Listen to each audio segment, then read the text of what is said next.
My sister kept saying she could raise my kids better than I could, so I dropped them off at her house with a custody petition. Vanessa tapped her wine glass with her ring, that sharp, demanding sound that made everyone stop talking. She stood up at the head of my own dining table like she owned the place. I have something to say about my nephew and niece. My stomach dropped. Not tonight. Not at my daughter's birthday party. Lily was turning 7 and had been excited about this for weeks, but Vanessa's voice carried that edge it got when she was about to publicly humiliate someone, usually me. These beautiful children deserve so much better than what they're getting. She gestured toward Milo and Lily, who were sitting quietly in the corner with their cake. Look how well behaved they are when I'm around. Look how they listen to me. My hands started shaking. 12 people were staring at us now. My neighbors, my co-workers, my friends, all waiting to see what would happen next between the sisters who never got along. Vanessa, please don't do this here. My voice came out smaller than I wanted. She smiled that cruel smile that reminded me why I'd stopped inviting her to things for months.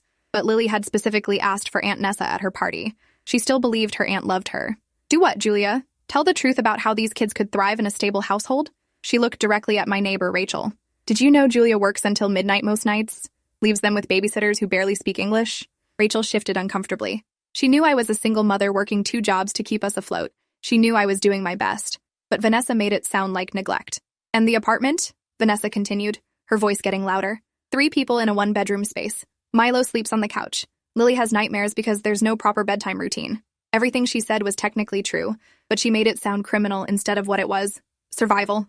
The room went dead quiet. Milo, who was only 5, started crying because he could feel the tension. Lily put her arm around him protectively, like she'd learned to do when adults fought. That gesture broke something in my chest. My 7-year-old was already taking care of her little brother because she knew mommy couldn't handle everything. These children need structure, discipline, proper meals. Vanessa's voice had that practiced quality now. They need someone who puts them first instead of chasing career ambitions that clearly aren't working out. I felt my face burning. Career ambitions. I worked at a grocery store and cleaned offices at night. Not exactly chasing dreams, just trying to pay rent. Vanessa, you need to stop. But she was just getting started. She pulled out her phone and started showing pictures to my guests. Look at this, she said, swiping through images. I took these last weekend when they stayed over. See how happy they look? See how clean and organized everything is? The photo showed my kids in Vanessa's pristine house, wearing clothes I couldn't afford, eating meals I didn't have time to make. They did look happy, healthier, better cared for. Like they belonged in her world instead of mine. Julia can't even afford to buy them proper winter coats, Vanessa announced. I had to take them shopping because they were going to school in sweatshirts in January. More truth twisted into a weapon. Dr. Stevens, my daughter's teacher, who I'd invited because Lily adored her, looked at me with something that might have been pity, or concern. I couldn't tell which was worse. I love my children, I managed to say. My voice was shaking now. Everything I do is for them. Vanessa laughed. Actually laughed. Love doesn't pay for therapy when they start acting out at school. Love doesn't give them their own bedrooms. Love doesn't provide the stability they deserve. My friend David started to stand up, probably to defend me, but Vanessa held up her hand. I'm not finished. She looked around the room like she was giving a speech. I have the financial resources. I have the time. I have a 4-bedroom house in the best school district. Most importantly, I have the energy these children need because I'm not running myself into the ground trying to prove I can do everything alone. Lily started crying then. Quiet tears that she tried to hide behind her hands. She didn't understand why Aunt Nessa was saying mean things about mommy at her birthday party. Milo climbed into her lap, and they hugged each other while adults decided their fate around them. Your own children are traumatized by the instability, Vanessa said, pointing at them. Look at them. They're not crying because I'm wrong. They're crying because they know I'm right. The manipulation was breathtaking. She'd created the traumatic moment, then used their reaction as evidence. But I could see it working on some of the faces around me. The logic seemed sound if you didn't know the whole story. If you didn't know that Vanessa had never wanted children herself because they were too much work. If you didn't know she'd spent years telling me I was stupid to get pregnant so young to keep the kids after their father left. I've been researching family law, she continued. There are provisions for relatives to petition for custody when parents are unable to provide adequate care. The courts prioritize the children's best interests over parents' feelings. My blood went cold. She'd been planning this. This wasn't just a wine-fueled outburst at a birthday party. This was calculated. You've been researching what? I stood up so fast my chair fell over. The sound made everyone jump. Milo started sobbing harder. You heard me, Vanessa said calmly. I've consulted with Bradley Cooper at Cooper Family Law. He thinks we have a strong case. She'd named a lawyer. Specific details. This was real. Based on what? My voice was rising, getting shrill. Based on me working hard to support my family? Based on not having enough money to buy them everything they want? Based on documented evidence of neglect and instability? She replied, pulling out a manila folder from her purse. I've been keeping records. My heart was pounding so hard I could hear it. What kind of records? She opened the folder and spread papers across my kitchen table. Photos of their living conditions. Documentation of missed school events because you had to work. Screenshots of your social media posts complaining about being exhausted and overwhelmed. I stared at the papers. My own words, printed out and highlighted. I can't handle both kids being sick at the same time. Milo had another meltdown at daycare today and I just wanted to cry in the parking lot. Sometimes I wonder if I'm enough for them. Normal parenting struggles turned into evidence against me. You've been stalking my Facebook?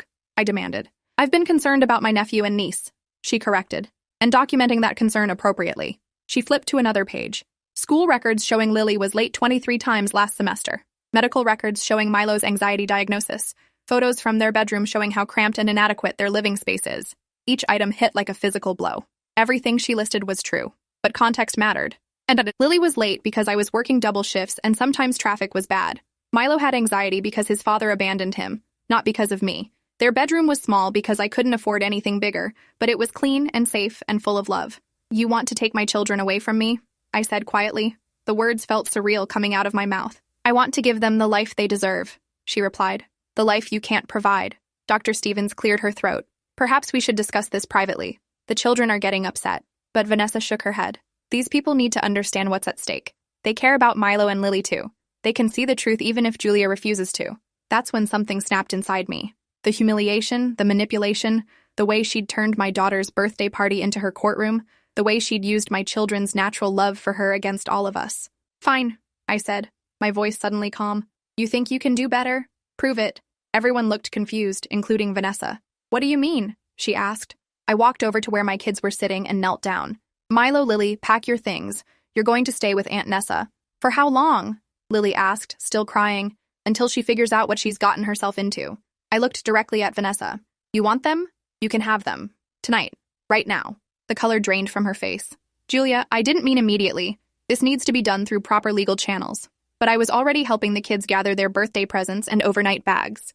No, you made your case very clearly, in front of everyone.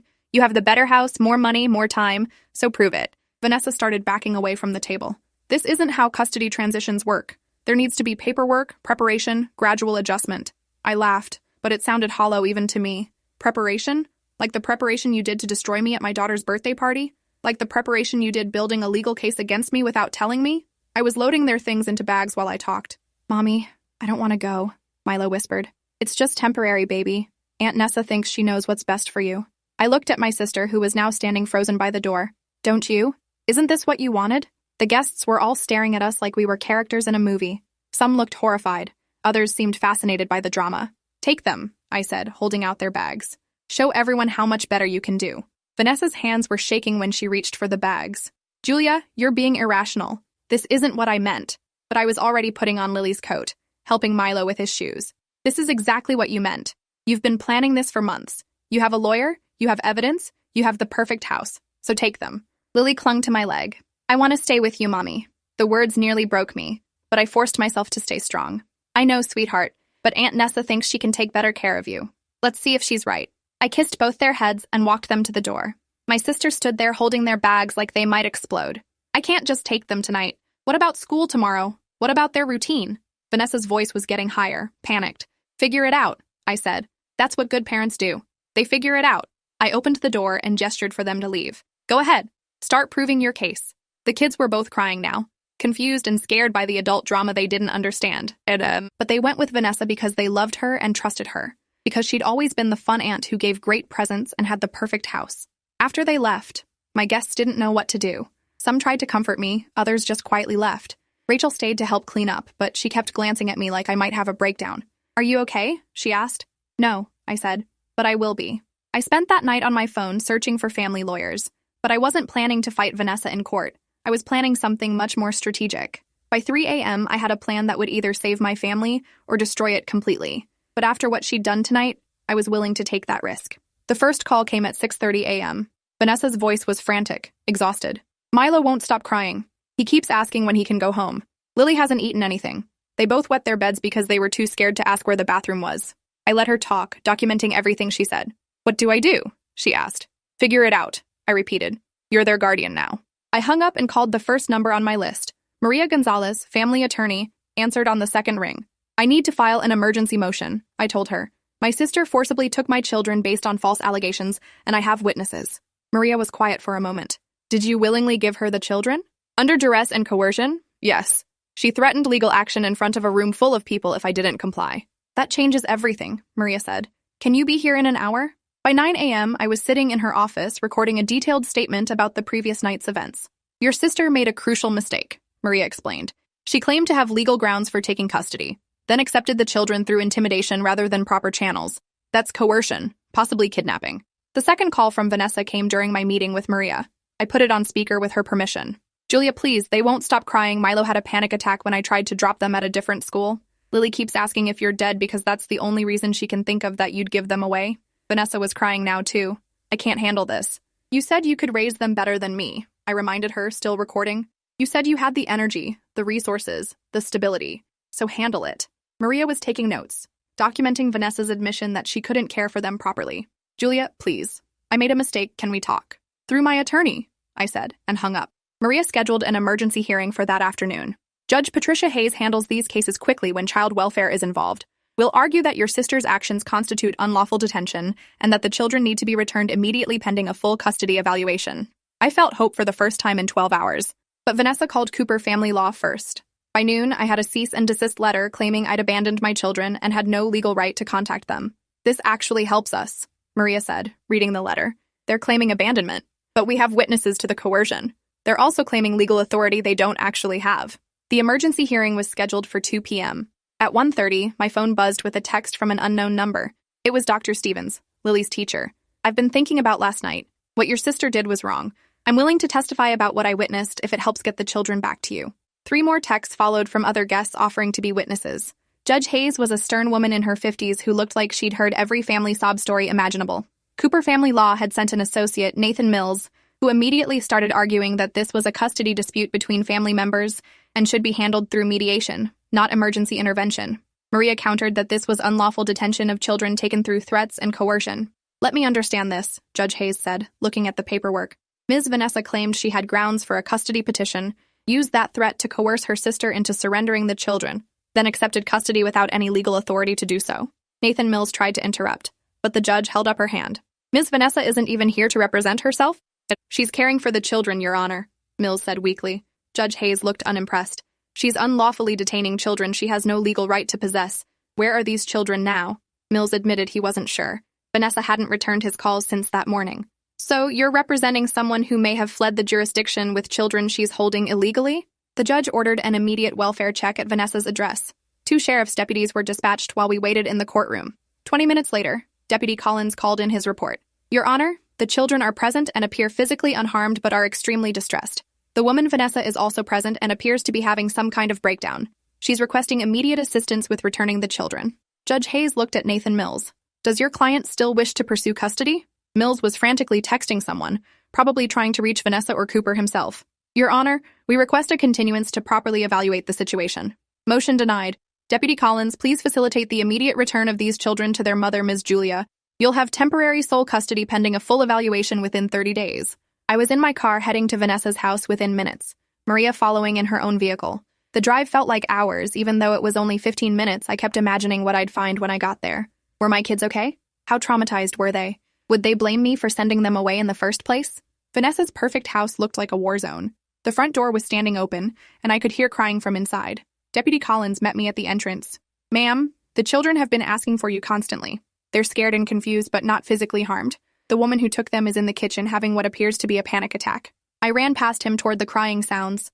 Lily and Milo were huddled together on the living room couch, still wearing their party clothes from the night before. They looked up when they saw me, and their faces crumpled with relief. Mommy! They screamed in unison. Launching themselves into my arms, I held them both as tight as I could, breathing in their familiar smell, feeling their solid warmth against me. I thought you didn't want us anymore, Lily whispered into my neck. I thought Aunt Nessa was right that she was better. My heart broke completely hearing those words. No, baby. I will always want you. Always. Aunt Nessa was wrong about everything. Milo pulled back to look at me with his serious 5-year-old eyes. Are we going home now? Yes, I told him. We're going home right now. Deputy Collins helped us gather their scattered belongings while Maria documented the condition of the house. Toys were everywhere, like Vanessa had desperately tried to keep them entertained. There were 3 different breakfast attempts on the kitchen counter, all barely touched. A pile of children's clothes in the hallway suggested she'd tried to find something that fit them properly. I found Vanessa in the kitchen, sitting on the floor with her back against the cabinets. Her perfect hair was a mess, her designer clothes wrinkled and stained. She looked up when I walked in, and her eyes were red and swollen from crying. "I couldn't do it," she whispered. "I thought I could, but I couldn't. They kept asking for you. They wouldn't eat. They wouldn't sleep. They just cried. You destroyed my daughter's birthday party and tried to steal my children because you thought you knew better," I said. My voice was calm, but I felt like I was made of ice. "You humiliated me in front of everyone I care about. You made my kids think I didn't want them anymore. And for what? To prove a point that turned out to be completely wrong?" Vanessa couldn't look at me. "I thought I was helping them." "You thought you were helping yourself feel superior," I corrected. "You saw my struggles, and instead of offering support, you decided to replace me. You saw my children's love for you and tried to turn it into possession. You used their trust to hurt all of us." Maria appeared in the doorway. "We need to go. The children are getting upset again, and they need stability." I looked down at Vanessa one last time. "You're my sister, and I loved you, but you used that love to hurt my family. I don't know if I can forgive that." I turned and walked away, leaving her sitting on her kitchen floor surrounded by the evidence of her failure. The drive home was quiet. The kids sat in the back seat holding hands, occasionally asking questions about what had happened and why. I tried to explain in terms they could understand that sometimes adults make mistakes, that Aunt Nessa thought she was helping but wasn't, that they were safe now and would always be safe with me. Milo fell asleep before we got home, exhausted from the trauma. Our little apartment had never looked so good. Small and cramped, yes, but it was ours. It was home. I made grilled cheese sandwiches for dinner because that's what we had, and the kids ate like they were starving. "This tastes better than Aunt Nessa's food," Lily declared. "Because you made it with love," Milo added seriously. They'd learned something profound in those 18 hours about the difference between having nice things and feeling loved. That night, for the first time in months, both kids slept in my bed. We were crowded and uncomfortable, but nobody cared. They needed to be close to me, to know I wasn't going anywhere. I lay awake listening to their breathing, thinking about everything that had happened and what it meant for our future. The next morning, Vanessa's lawyer called Maria to formally withdraw from representing her. Cooper Family Law also sent a letter stating that no custody petition would be filed and apologizing for any misunderstanding about their client's intentions. Nathan Mills included a personal note saying he'd advised his firm to be more careful about taking cases based on family drama rather than actual legal merit. Maria scheduled a meeting with Child Protective Services to proactively address any concerns about my parenting. "Better to get ahead of this than wait for someone to make a complaint based on what your sister said publicly," she explained. CPS assigned our case to Diana Foster, a social worker who specialized in family preservation rather than child removal. Diana's home visit went smoothly.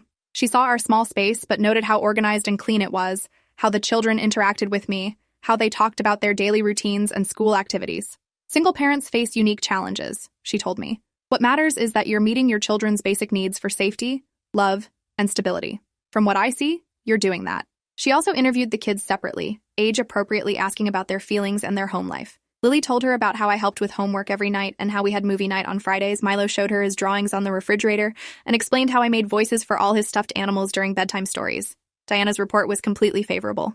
2 weeks later, I got a thick envelope in the mail. Inside was a check for $10,000 and a letter from Vanessa. "Julia, I can't undo what I did, but I can try to help fix the problems I used against you. This money should be enough for first and last month's rent on a 2-bedroom apartment in a good school district. I also found you a job interview at Morrison Elementary. They need a part-time administrative assistant and the hours work with the kids' schedules."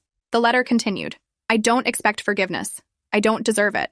I manipulated everyone who loved me, including 2 innocent children, because my pride was more important than their well-being. I told myself I was helping them when I was really trying to prove I was better than you. I wasn't better. I wasn't even close." Her handwriting was shaky, like she'd been crying while writing. "The job at Morrison is real. I didn't use my influence, just passed along that they were hiring and you were looking. The money comes with no strings attached. Use it or don't. But please don't let your children suffer because of what I did to all of you. I love them, and I love you, even though I showed it in the worst possible way." I stared at the check for a long time. $10,000 would change our lives. We could move to a better apartment. I could take the school job and quit my night cleaning work. The kids could have their own bedrooms. But accepting it felt like letting Vanessa buy her way out of the consequences of her actions. Then I thought about Lily asking for her own room, and Milo talking about wanting a desk for homework. I deposited the check, not for Vanessa's sake, but for my children's.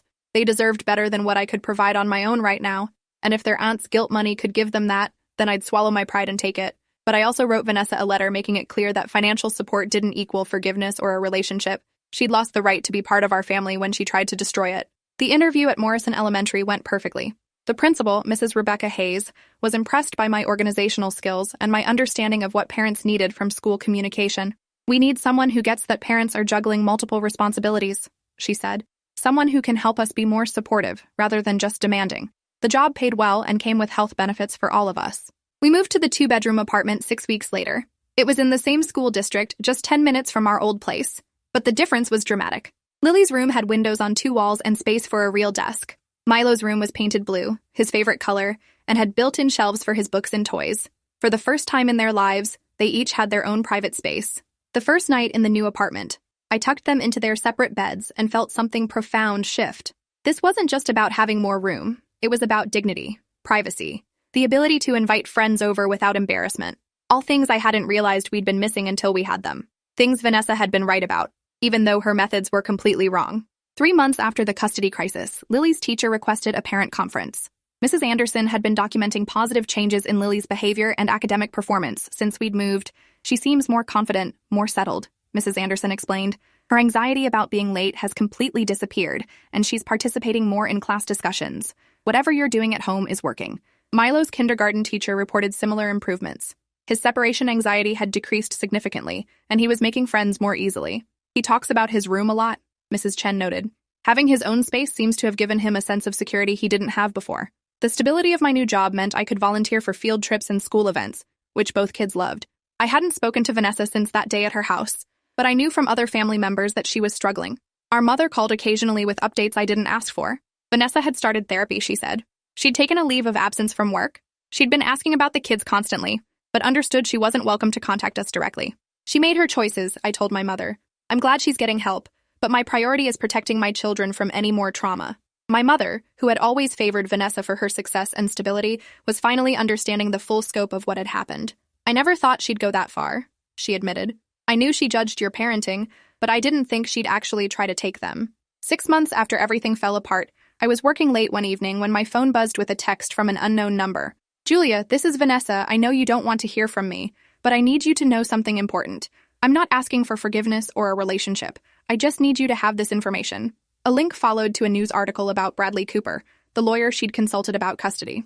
The article detailed his arrest for fabricating evidence in custody cases, specifically coaching clients to document false neglect and abuse claims against former spouses and family members. 3 families had been destroyed by his methods before someone reported him to the State Bar Association. He told me exactly what to look for and how to document it. Vanessa's follow-up text read, "I thought I was being thorough, but he was teaching me to manipulate the system." I forwarded the information to Maria, who wasn't surprised. "These predatory attorneys target emotional family situations," she explained. "They convince people that the legal system will support their feelings of moral superiority. Your sister was manipulated, but she also chose to be manipulated because it justified what she wanted to do anyway." The distinction mattered. Vanessa was a victim of legal manipulation, but she was also responsible for choosing to hurt my family. A year after Vanessa had tried to take my children, we were thriving in ways I hadn't imagined possible. My job at Morrison had led to additional opportunities. I was now coordinating parent outreach programs for the district and had been asked to speak at conferences about effective family communication. The kids were excelling in school, had made close friends in our neighborhood, and talked openly about the trauma they'd experienced. "Remember when Aunt Nessa tried to keep us at her house?" Lily asked one evening while we were making dinner together. "That was scary, but it helped us understand how much we love our real home." Milo nodded seriously, and it made Aunt Nessa learn that having a big house doesn't make you a good mommy. Their resilience amazed me. They'd processed the experience and drawn healthy conclusions from it. I'd started dating someone, Alex, a teacher from another school in the district, who understood the demands of working with children and families. The kids liked him because he brought board games and helped with homework without trying to replace their father or become their new parent too quickly. He'd heard the story of what happened with Vanessa and had been supportive without being judgmental about my decision to cut her out of our lives. "Some people think forgiveness is always the right choice," he said one evening after the kids were asleep. "But protecting your children from someone who tried to use the legal system against them isn't about being vindictive. It's about being a responsible parent." His understanding meant more to me than he probably realized. I'd spent months questioning whether I was being too harsh, too unforgiving. The final piece of closure came 18 months after everything started, when my mother called with news that Vanessa had moved across the country for a fresh start. "She wanted me to tell you she's doing well, that therapy helped her understand why she acted the way she did, and that she hopes someday you might be willing to let her send birthday cards to the kids." I listened, without commenting. "She also wanted you to know that she never filed anything with the court," my mother continued. The whole custody petition threat was a bluff to force you to let her take them. She never actually intended to go through with legal action. I felt a mix of anger and relief. Anger that she'd terrorized us with empty threats. Relief that she hadn't been planning a prolonged legal battle. Tell her I appreciate the information, I said finally. But my position hasn't changed. She used my children's love for her as a weapon against all of us. That's not something I can forgive, even if I understand why she did it. My mother sighed but didn't argue. She'd seen enough of the aftermath to understand that some damage couldn't be repaired with good intentions and therapy. That night, I sat in my own bedroom, a luxury I'd never had in the old apartment, and thought about everything we'd survived and accomplished. My children were happy, healthy, and secure. We had a beautiful home, financial stability, and a community that supported us. I had a career I loved and a partner who respected both me and my role as a mother. Vanessa had been right about one thing. My children did deserve better than what I could provide as an overwhelmed single mother working multiple minimum wage jobs. But instead of helping me become a better parent, she'd tried to replace me entirely. Her mistake had forced me to fight for my family in ways that ultimately made us all stronger. She'd wanted to give them a better life, and inadvertently, she had, just not in the way she'd planned. The next morning was a school day like any other. Lily and Milo ate breakfast in their pajamas, argued about whose turn it was to feed the goldfish we'd gotten for the new apartment, and ran around looking for backpacks and homework folders. Normal chaos that I now recognized as the sound of a family that felt secure enough to be imperfect together. "Mommy," Lily said as I was braiding her hair. Emma's mom asked if Aunt Nessa could come to the class family tree presentation next month. Emma was Lily's best friend, and her mother was someone I'd become close to through school activities. "What did you tell her?" I asked, still working on the braid. "I said Aunt Nessa moved far away and we don't see her anymore. Is that okay?" "That's perfect, sweetheart. Sometimes people have to move away when they make big mistakes." Lily nodded thoughtfully. "Like when we had to move away from the old apartment. But that was because of good changes, not mistakes." Even at 8 years old, she understood the difference between consequences and fresh starts. As I walked them to school that morning, I thought about the paradox of Vanessa's actions. She'd tried to prove she could raise my children better than I could, and in the process, she'd forced me to become the parent she'd claimed I wasn't. The crisis had pushed me to find better work, create a more stable home, and develop stronger support systems. My children were thriving, not because she'd taken them, but because I'd fought to keep them. And the custody petition she'd threatened to file was never real, but the changes it triggered in our lives were profound and lasting. Sometimes the worst thing that happens to you becomes the catalyst for the best thing that could have happened. Vanessa had wanted to save my children from me, and instead, she'd saved all of us from the limitations I'd accepted as permanent. For that unintended gift, I was grateful, even as I remained unforgiving.